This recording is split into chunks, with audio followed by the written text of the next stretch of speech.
একটি ভাইরাস যা যে কোনো মানুষকে ছত্রাকে পরিণত করে এবং এই ভাইরাসের সংস্পর্শে আসা যে কোনো জীবন্ত প্রাণীর বেঁচে থাকা খুবই কঠিন হয়ে পড়ে। এখন গল্প শুরু হয় এবং আমাদের একজন বিজ্ঞানীকে দেখানো হয় যিনি একই ভাইরাস খোঁজার জন্য চেষ্টা করছেন। এখন সেই বিজ্ঞানী যিনি ভাইরাস সম্পর্কে তদন্ত করতে গিয়ে একটি জায়গা থেকে কিছু নমুনা নিয়ে সামনে এগুতে গিয়ে দেখেন সেখানে একটি তাঁবু রয়েছে। ভিতরে গিয়ে দেখেন সেখানে একটি মানুষের মৃতদেহ পড়ে আছে। সেটি সম্পূর্ণভাবে ছত্রাক দ্বারা আক্রান্ত হয়ে পড়ে এবং এখন যত তাড়াতাড়ি বিজ্ঞানী এর কাছাকাছি যায় মৃতদেহটির শরীর হঠাৎ উঠে দাঁড়ায় এবং সেই বিজ্ঞানীকেও ছত্রাক দিয়ে সংক্রামিত করে। এখন সেই বিজ্ঞানী সেই জায়গা থেকে পুকুরে দৌড়ে গিয়ে পড়ে অজ্ঞান হয়ে যায়। আর পরের দিন আমাদের দেখানো হলো লোয়েল নামে একজন লোক এখানে বনে ফটোগ্রাফি করছেন এবং একটি ছোট বাড়িতে থাকে। এই দিনে যখন সে তার গাড়িতে বসে থাকে তখন সে বন থেকে একটি শব্দ শুনতে পায়। তারপরে লোয়েল সেই শব্দের পিছনে ছুটে যায়। যাওয়ার সময় তিনি আহত হন এবং সেই বিজ্ঞানীর গাড়িটিও দেখেন। এরপরে তাড়াতাড়ি সে বাড়িতে ফিরে আসে আর এই বাড়ির কাছেই সেই পুকুর যেখানে বিজ্ঞানী পড়ে গিয়ে মারা গিয়েছিল। এখন রাত্রে লোয়েল বাড়ির বাইরে আগুনের কাছে বসে আছে। তখন দেখেন যে যেখানে আঘাত পেয়েছিলেন সেই জায়গায় থেতলে গেছে। এখন তা ধীরে ধীরে বাড়ছে, যা দেখে সে ঘাবড়ে যায় এবং সে ঘরের ভিতরে গিয়ে ঘুমিয়ে পড়ে। এখন রাতে সে বাড়ির বাইরে থেকে কিছু আওয়াজ শুনতে পায়। এরপর লোয়েল বাইরে এসে দেখে সে সেখানে সেই একই বিজ্ঞানীকে দেখতে পায়। তার শরীরও আস্তে আস্তে গলে যাচ্ছে। এখন এটি দেখে লয়ন ভয় পেয়ে যায় এবং ঘরের ভিতরে ফিরে আসে। তবে তিনি লক্ষ্য করেন যে তার ক্ষত দ্রুত বৃদ্ধি পাচ্ছে এবং এখানে বিজ্ঞানীর মৃতদেহ বাড়ির ভিতরে দেখা যাচ্ছে এবং লয়েল তার কাছে গেলে সে তাকে আক্রমণ করে এবং তাকে সম্পূর্ণভাবে ধ্বংস করে দেয়। এখন পরের দিন সকালে আমরা দেখতে পাই যে লয়েলের শরীরের অর্ধেক সেই ছত্রাক দিয়ে খারাপভাবে সংক্রামিত হয়েছে। তারপর সে গাড়ি নিয়ে সেখান থেকে চলে যায়। এখন পথে মেডু নামের একটি মেয়ের সাথে দেখা হয় যে তাকে লিফটের জন্য বলে, যার পরে লয়েল তাকে তার গাড়িতে নিয়ে যায়। কিন্তু এখন কিছু দূর যাওয়ার পর হঠাৎ লয়েল মেডুকে আক্রমণ করে। এটি দেখে মেডু ভয় পেয়ে যায় এবং সেখান থেকে পালাতে শুরু করে। লয়েলও তাকে তাড়া করতে শুরু করে, কিন্তু কিছুদিন দৌড়ানোর পর সে ক্লান্ত হয়ে পড়ে কারণ ছত্রাকটি তার শরীরে ভয়ঙ্করভাবে লেগে গেছে এবং এখন সে একটি গাছের কাছে অজ্ঞান হয়ে যায়। এখানে লেডু একটি বাড়ির কাছে চলে যায় এবং বাড়ির ভিতরে আসে। ভিতরেও সে একটি মেয়েকে দেখতে পায়। মেয়েটি সম্পূর্ণভাবে ছত্রাক দ্বারা আক্রান্ত এবং প্রচণ্ড ব্যথায় ছিল।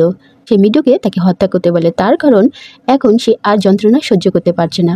মিডু অনেক চেষ্টা করার পরেও কিন্তু সে তাকে মারতে পারেনি, যার পরে সে পালিয়ে যায় এবং বাইরে পার্ক করা গাড়িতে রাখা বন্দুকটি নিয়ে মেয়েটিকে দেয় যাতে সে আত্মহত্যা করতে পারে। মেয়েটি নিজেকে শ্যুট করে, কিন্তু এই সময় রক্তের কিছু ফোঁটা মেডুর গায়ে পড়ে এবং রক্ত তার মুখের মধ্যে লেগে যায়, যার স্পষ্ট অর্থ মেডুও সংক্রামিত হয়েছে এবং এখন সে খুবই নার্ভাস। সে দেখে যে তার শরীর পিছনে গলে যেতে শুরু করেছে।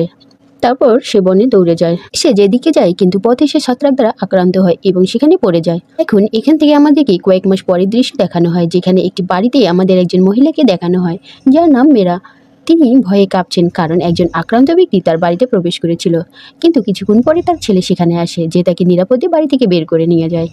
এখন তারা গাড়ি নিয়ে থমাস শহরের দিকে চলে যায়। সেখানে ভাইরাস থেকে বাঁচার জন্য নিরাপদ জায়গা আছে, কিন্তু পথে থমাস তার ভাইয়ের বাসায় যায়। সে তার ভাইকে কোথাও খুঁজে পায় না। আর তারপরে টমাস এবং তার মা কিছু গুরুত্বপূর্ণ জিনিস নিতে গ্যারেজে যায়, কিন্তু এরই মধ্যে একজন আক্রান্ত ব্যক্তি পিছন থেকে তাদের গাড়ির ভিতরে বসে পড়ে এবং যখন টমাস ফিরে আসে সে গাড়িটি নিয়ে সেখান থেকে চলে যায় শহরের দিকে। কিন্তু পথে গাড়িতে বসে থাকা আক্রান্ত ব্যক্তি থমাসকে আক্রমণ করে এবং তাকেও সংক্রামিত করে, কিন্তু এর মধ্যে মেয়েরা সেখান থেকে পালিয়ে যায় এবং এখন এখান থেকে দৃশ্য পরিবর্তন হয় এবং আমাদের দেখানো হয় একটা মেয়ে যে তার জিনিসপত্র গুছিয়ে চলে যাওয়ার প্রস্তুতি নিচ্ছিল।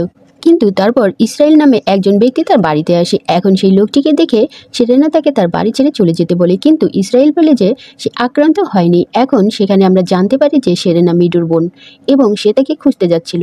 তখন ইসরায়েল বুঝতে পারে যে তার স্ত্রী বাড়ির বাইরে আছে এবং সে তাকে নিতে যায়। এখন সে বাড়ি থেকে বের হওয়ার সাথে সাথে সেরেনা দরজা লক করে দেয় কারণ সে ভয় পেয়েছিল যে পরে ইসরায়েল আক্রান্ত স্ত্রীকে তার সাথে বাড়ির ভিতরে প্রবেশ না করে। কিন্তু এখন বাইরে থেকে ইসরায়েল দরজা খুলতে বলে এবং সাহায্য চাইতে শুরু করে।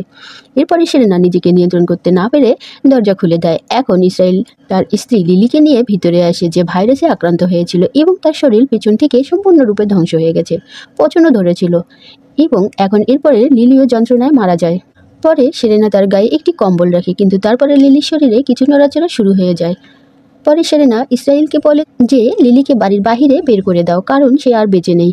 এখানে আমরা দেখতে পাই যে একটি অদ্ভুত প্রাণী ঘরের বাহিরে এসেছে। লিলির কাছে আসার সাথে সাথে তার শরীর থেকে কিছু অদ্ভুত প্রাণী বেরিয়ে আসে এবং এটি ইসরায়েলকেও প্রভাবিত করে। এটি থেকে সেরেনা খুব ভয় পেয়ে যায়। সেরেনা ভয় পেয়ে সেখান থেকে পালিয়ে যায়, যেখানে ওই মনস্টারকে দেখতে পায় এবং দৈত্যটিকে দেখে সে পালিয়ে যায়। এখন পরের দৃশ্যে আমরা দেখতে পাই যে সেরেনা একটি গাড়িতে করে এলাকা থেকে দূরে চলে যাচ্ছে, যেখানে তার মাঝপথে মীরার সাথে দেখা হয়। মীরা সেরেনাকে বলে যে সে সংক্রামিত নয়, যার পরে সে তাকে তার গাড়িতে বসায় এবং সেখান থেকে তারা একটি নিরাপদ এলাকার দিকে চলে যায় এবং এইভাবেই তাদের সাথে সিনেমাটি এখানেই শেষ হয়ে যায়। বন্ধুরা, এই গল্পটি আপনাদের কেমন লাগলো কমেন্টে অবশ্যই জানাবেন। এরকম আরও ইন্টারেস্টিং ভিডিও পেতে আমাদের চ্যানেলটি সাবস্ক্রাইব করুন। ধন্যবাদ।